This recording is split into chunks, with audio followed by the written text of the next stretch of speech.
அன்புடன் DD DD கொஞ்சம் நாட்டி கொஞ்சம் பியூட்டி அன்பாலே அசத்தும் உங்க ஹாப்பி இவ டியூட்டி அன்போடு எல்லாருக்கும் வணக்கம்.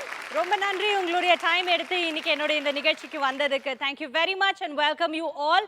இது காசா கிராண்ட் வழங்கும் அன்புடன் DD powered by ABC Advance Beauty and Cosmetic Clinic, co presented by Ramana's rava dosa mix, Pan America shirts மற்றும் அரோமா ஃப்ரெஷ் பன்னீர். இன்னைக்கு எங்க அண்ணனை என்னோட ஷோல வந்து பேட்டி எடுக்கிறது தான் I think it's the most happiest day நினைக்கிறேன் இந்த வேலையை செய்ய ஆரம்பிச்சதுலேருந்து. வெரி ஹாப்பி டு வெல்கம் ரொம்ப அழகான சிந்தனைகளை கொண்ட திரு சமுத்திரகனி அவர்கள். உண்மை தெரிந்து உன்னை புரிந்து உரையாக ஒன்று நடத்திட உண்மை கலந்து உண்மை உணர்ந்து பேசிட நாமும் மகிழ்ந்திட அன்புடன் டிடி டிடி டிடி அன்புடன் இங்கேண்ணா என்னது இங்கே உட்காருங்கண்ணா. இதுதான் சீட்டா? அதான் சீட்டு. அப்பா ரொம்ப நன்றிங்க. யாராவது ஒருத்தர் பேச விருப்பப்படுறீங்களா அவர்கிட்ட? உங்க பேர் என்ன? என் பேர் ராஜா மேடம். ராஜா. ராஜா சொல்லுங்க ராஜா, எதுக்காக இன்னைக்கு வந்து கனியனாவை பார்க்க வந்தீங்க? அவர் நடிச்சிருக்க எல்லா படமும் நான் பார்த்துருக்கேன். அதில் சாட்டை படத்தில் நீங்கள் சாரா நடிச்சிருப்பீங்க. உங்களுக்கு அதேமாதிரி சார் அமைஞ்சா இருக்காங்களா இல்லை இந்த மாதிரி சார் நீங்கள் அமைந்தா? நான் 7வது வகுப்பு படிக்கும்போது எனக்கு இங்கிலீஷ் வராது. இங்கிலீஷ் நோட்டில் ஒரு கதை எழுதியிருந்தேன். அதான் முதல்ல நான் எழுதின கதை. எல்லா நோட்டை கொண்டு வந்து வைங்க டேபிளில் அப்படின்னோடனே நான் கொண்டு போய் அடியில் வச்சேன். எங்கள் சார் வந்தோடனே கீழே உருவிட்டார் ஃபர்ஸ்ட் நோட்டை. செம்ம சார். எடுத்து இப்படி புரட்டி பார்த்தாரு. பார்த்துட்டு இந்திரா அப்படின்னாரு. எந்திரிச்சேன். சரி அடி வெளுக்க போகிறாரு அப்படின்னு நினச்சி தான் இருந்தேன். வாடா அப்படின்னு சொல்லிட்டு இதை வாசிடா, டேய் அவன் ஒரு கதை எழுதியிருக்கான் எல்லாம் கேளுங்கடா அப்படின்னாரு. இப்போ உட்காந்து அந்த கதையை நான் வாசிக்கிறேன். வாசிச்சோடனே அவனுக்கு கை தட்டுங்கடா அப்படின்னாரு. அன்னைக்கு மட்டும் எங்கள் வாத்தியார் நான் அடிச்சிருந்தாருன்னா எனக்குள்ளே இருந்த கதையாசிரியர் தொலைஞ்சு போயிருப்பான். அது அவர் பேர் தினகரன். அந்த ஆசிரியர் இப்போவும் என்னோட தொடர்பு தான் இருக்காரு. டிகிரி படிக்கும்போதெல்லாம் எனக்கு ஆண்டனி தேவசகாயம்னு ஒரு ஆசிரியர்.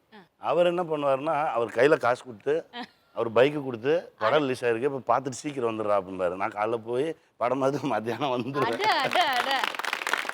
இந்த சின்ன வயசுல உங்க அப்பா உங்களுக்கு காசே கொடுக்க மாட்டாராமே போய் படம் பார்க்கணும்னா? செம்ம அடி விழுமாமே. அப்படியா? தலைகளை கெட்டியெல்லாம் தொங்கிட்டு இருக்காரு. ஏன்னா சினிமா பிடிக்காது அவருக்கு. 8வது வகுப்பு படிக்கும்போது ஒருத்தன் ஃபர்ஸ்ட் டைம் என்ன ஒரு சினிமா கூப்பிட்டு போனான். என்ன படம்? முதல் மரியாதை. அங்கே போய் அது பார்த்ததுலேருந்து டெய்லி படம் பார்க்கணும். எப்படியாவது ஏறி குதிச்சாது போயிடுவேன். அப்புறம் நீங்க ஒரு தியேட்டர்ல போய் வேலைக்கு சேர்ந்தீங்களாமே? ஆமாம். அப்போ நான் சிவப்பு மனிதன் வந்திருந்தது. நான் போய் சொன்னேன் அந்த தியேட்டரில் ஸ்டால் இருக்கும், நான் முறுக்கு விற்கிறேன், நான் படம் பார்க்கணும் அப்படின்னு. இருட்டில் நான் முறுக்கு ஊற்றிட்டு இருக்கேன். பிடிச்சிட்டாங்க. நம்ம குடும்பத்தையே இவன் கேவலப்படுத்துகிறான் அப்படின்னு சொல்லி என்னை ஊரெல்லாம் கடத்தியெல்லாம் வச்சுருந்தாங்க.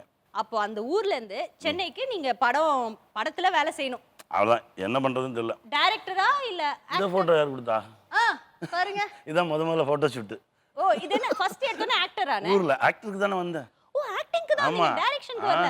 நான் வந்து என்ன எப்போ கிளம்புனேன் அப்படின்னா 10th ஊரை விட்டு நைட்டாக கிளம்புறேன்னு சொல்லி அப்பா பாக்கெட்டில் ஒரு 120 ரூபாய் எடுத்துட்டு சென்னை வந்தாச்சு. எங்கே இறங்கணும்னு கேட்குறாங்க. ஒரு 7-8 இடம் சொல்கிறாரு கண்டக்டர்.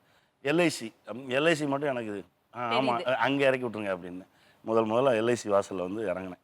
நான் நடந்தே வரேன். நைட்டு ஒரு 11 o'clock ஆச்சு. எங்கே போகிறதுன்னு தெரியல. அந்த அண்ணா ஃப்ளைஓவருக்கு அடியில் பெரிய திண்டு மாதிரி இருக்கும், இப்போவும் இருக்கும். அந்த திண்டில் யாரோ 4-5 பேர் படுத்துருக்காங்க. நானும் போய் ஒரு நியூஸ் பேப்பர் வச்சுருந்தேன், அதை விரித்து படுத்துட்டேன். அப்போ தான் ஒரு லத்தி வந்து தட்டுச்சு. தட்டும்போது தான் என்ன எங்கே படுத்துருக்காங்க, இல்லை சினிமா நடிக்கலான்னு வந்திருக்கேன். இந்நேரம் போய் இந்த அட்ரஸ் எல்லாம் தேட முடியாதுல்ல, அதனால் நான் வந்து காலையில் எழுந்திரிச்சு போய் தேடிக்கிறேன் அப்படின்னா இங்கெல்லாம் படுக்கக்கூடாது, வா சைக்கிள் ஏறு அப்படின்னா. ஆனால் அவர் சைக்கிளில் என்னை பின்னாடி உட்கார வச்சு மவுண்ட் ரோடு போலீஸ் ஸ்டேஷன் நம்ம ஸ்பென்சர் ஆப்போசிட்டில் இருக்குது. அப்போ வந்து ஓடு போட்டுது. அங்கே வந்து வா அப்படின்னு சொல்லிட்டு அவர் ஒரு நியூஸ் பேப்பர் கொடுத்து அவர் சேர் பக்கத்தில் விரிச்சு இங்கே படுத்துக்கோ அப்படின்னாரு.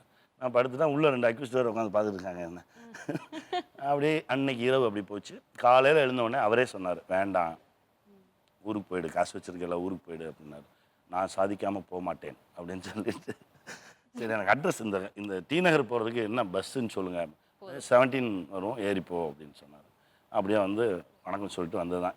இப்போ வரைக்கும் நான் அவரை தேடுறேன். அந்த போலீஸ் அவர் ரிட்டையர்ட் ஆகிருப்பார், கண்டிப்பாக நல்லா இருப்பார், குடும்பம் எல்லாருமே நல்லா இருக்கணும் இருப்பாங்க.